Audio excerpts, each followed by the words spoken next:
नमस्कार प्रियजनों। आज हम आपको कुत्ते के जन्म से संबंधित कथा और यह समझाने जा रहा है कि कौन से पाप के कारण मनुष्य को कुत्ते का जन्म मिलता है। भारतीय धर्म और संस्कृति में गहरी धार्मिक और नैतिक मान्यताओं से जुड़ा हुआ है। इसके संदर्भ में भगवान श्री कृष्ण की कथाएं और वेद पुराणों में बताए गए सिद्धांत हमें जीवन के सही मार्ग और कर्म के महत्व को समझाते हैं। धर्मशास्त्रों में कर्म और उसके फल का महत्व विशेष रूप से बताया गया है, और यह कि कैसे प्रत्येक व्यक्ति अपने कर्मों के अनुसार अगले जन्म में किसी विशेष योनि में जन्म लेता है।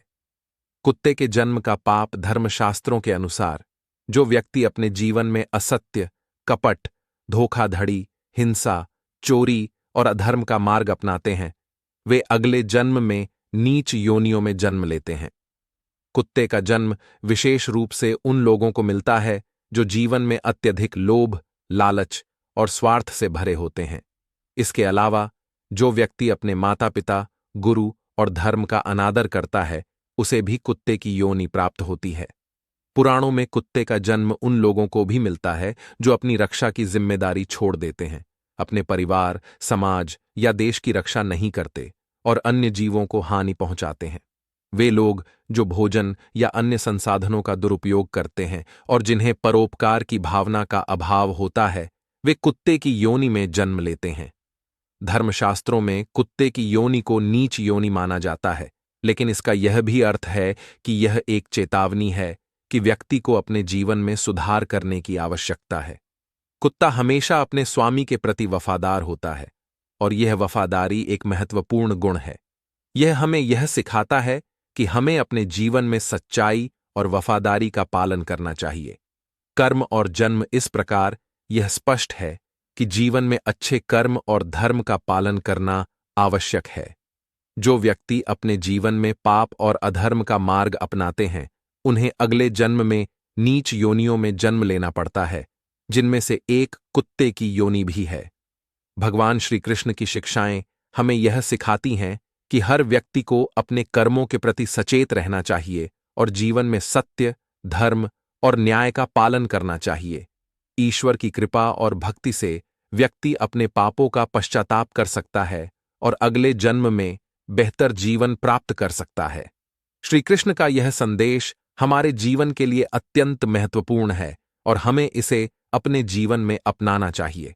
कुत्ते के जन्म और कर्मफल की इस कथा को और विस्तार से समझने के लिए हमें श्रीमद् भागवत, महापुराण, महाभारत और अन्य धार्मिक ग्रंथों के विभिन्न प्रसंगों पर विचार करना होगा। ये ग्रंथ हमें न केवल कर्म और उसके फल के बारे में शिक्षित करते हैं, बल्कि मानव जीवन के उद्देश्य और उसकी आत्मा की शुद्धि का मार्ग भी बताते हैं। कर्म का सिद्धांत भारतीय धार्मिक दर्शन का एक मुख्य स्तंभ है। हमारे द्वारा किए गए हर कर्म का प्रभाव होता है, और वही प्रभाव हमें अगले जन्म में मिलता है। यह चक्र तब तक चलता रहता है जब तक कि आत्मा मोक्ष प्राप्त नहीं कर लेती। कुत्ते की योनि में जन्म लेना उन कर्मों का परिणाम होता है जिनमें व्यक्ति ने अपने जीवन में लोभ, स्वार्थ, कपट और हिंसा जैसे पाप किए हों। धर्मशास्त्रों में बताया गया है कि जो लोग अपने कर्तव्यों से विमुख होकर दूसरों के प्रति अन्याय करते हैं, उनका अगला जन्म नीच योनियों में होता है। कुत्ते की योनि विशेष रूप से उन लोगों को मिलती है जो अपने कर्तव्यों का पालन नहीं करते और जीवन में अन्याय, असत्य और हिंसा का मार्ग अपनाते हैं। जो व्यक्ति दूसरों की संपत्ति, धन या अधिकारों पर अतिक्रमण करते हैं, उन्हें भी कुत्ते की योनि प्राप्त होती है। कुत्ते की वफादारी कुत्ते के जीवन को पाप और अधर्म के फल के रूप में देखा जाता है, लेकिन इसके साथ ही कुत्ते की वफादारी निष्ठा और सेवा का प्रतीक भी माना जाता है। कुत्ते की योनि में जन्म लेने वाले को अपने पापों का प्रायश्चित करने का अवसर मिलता है। यह योनि उसे यह सिखाती है कि वह जीवन में सच्चाई और वफादारी का पालन करे।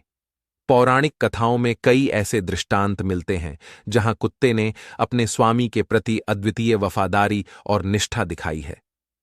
यहां एक पौराणिक कथा है जो कुत्ते की वफादारी को दर्शाती है।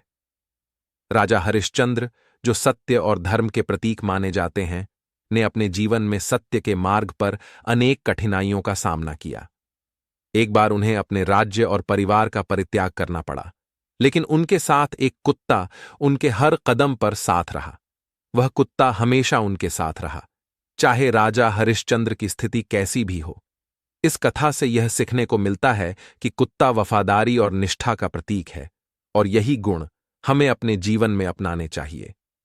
भगवान श्री कृष्ण ने अनेक बार पाप और प्रायश्चित के महत्व पर चर्चा की है।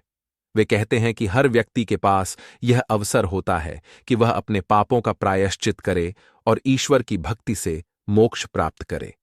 श्री कृष्ण का यह संदेश अत्यंत महत्वपूर्ण है, क्योंकि यह बताता है कि चाहे व्यक्ति ने कितने भी पाप किए हों, वह प्रायश्चित के माध्यम से अपने कर्मों को सुधार सकता है। कुत्ते की योनि में जन्म लेने वाले व्यक्ति के लिए भी यह संदेश लागू होता है। उसे यह समझना चाहिए कि उसकी वर्तमान स्थिति उसके पिछले कर्मों का परिणाम है, लेकिन वह अपने कर्मों को, जब व्यक्ति कुत्ते की योनि में जन्म लेता है, तो उसे अपने पिछले कर्मों का परिणाम भुगतना पड़ता है। यह उसकी आत्मा के सुधार का एक चरण होता है। कर्म और उसके फल, भगवद गीता, जो भगवान श्री कृष्ण के मुख से स्वयं कही गई है, में कर्म के महत्व और उसके फल पर विशेष ध्यान दिया गया है। श्री कृष्ण ने अर्जुन को बताया कि हर व्यक्ति अपने कर्मों के अनुसार जीवन की विभिन्न योनियों में जन्म लेता है।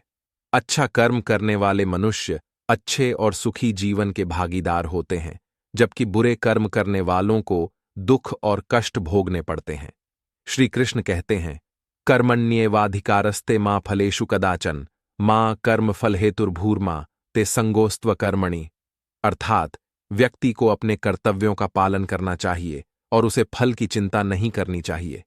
लेकिन इसका यह मतलब नहीं है कि हमें कर्म न करने का अधिकार मिल गया है। कर्म करना अनिवार्य है, और वह कर्म ही हमारे अगले जन्म को निर्धारित करता है। श्री कृष्ण और कर्म का सिद्धांत। श्री कृष्ण ने भगवद गीता में यह स्पष्ट किया है कि व्यक्ति को अपने कर्मों के प्रति सचेत रहना चाहिए।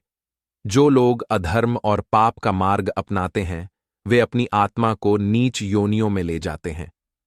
उन्होंने यह भी कहा कि मनुष्य के पास हमेशा अवसर होता है कि वह अपने कर्मों को सुधार सके और धर्म का पालन कर सके। जो व्यक्ति ईश्वर के प्रति श्रद्धा रखते हुए धर्म का पालन करता है, उसे उच्च योनि में जन्म मिलता है। श्री कृष्ण ने युधिष्ठिर को यह भी बताया था कि जीवन में न्याय, सत्य और धर्म का पालन अनिवार्य है। उन लोगों को अगले जन्म में पाप का फल भुगतना पड़ता है जो इन गुणों का अनादर करते हैं। कुत्ते की योनि में जन्म लेना इस बात का प्रतीक है कि उस व्यक्ति ने अपने जीवन में अत्यधिक अपवित्रता और पाप किए हैं। श्री कृष्ण की कथाओं में अनेक उदाहरण मिलते हैं जहां उन्होंने पापियों को उनके कर्मों का परिणाम भुगतने दिया, लेकिन साथ ही उन्हें सुधारने का मार्ग भी दिखाया। उदाहरण के लिए, नरकासुर की कथा में श्री कृष्ण ने नरकासुर के अत्याचारों का अंत किया, लेकिन अंत में उसे मोक्ष भी प्रदान किया, क्योंकि उसने अपने पापों का पश्चाताप किया था। इसी प्रकार जो व्यक्ति कुत्ते की योनि में जन्म लेते हैं, उनके पास भी यह अवसर होता है कि वे अपने पापों का पश्चाताप करें और ईश्वर की कृपा प्राप्त करें। श्री कृष्ण ने यह भी बताया कि भक्ति और धर्म का पालन करने वाले व्यक्ति को चाहे किसी भी योनि में जन्म मिले, यदि वह ईश्वर की आराधना करता है और अपने कर्मों को सुधारता है, तो उसे मोक्ष की प्राप्ति हो सकती है।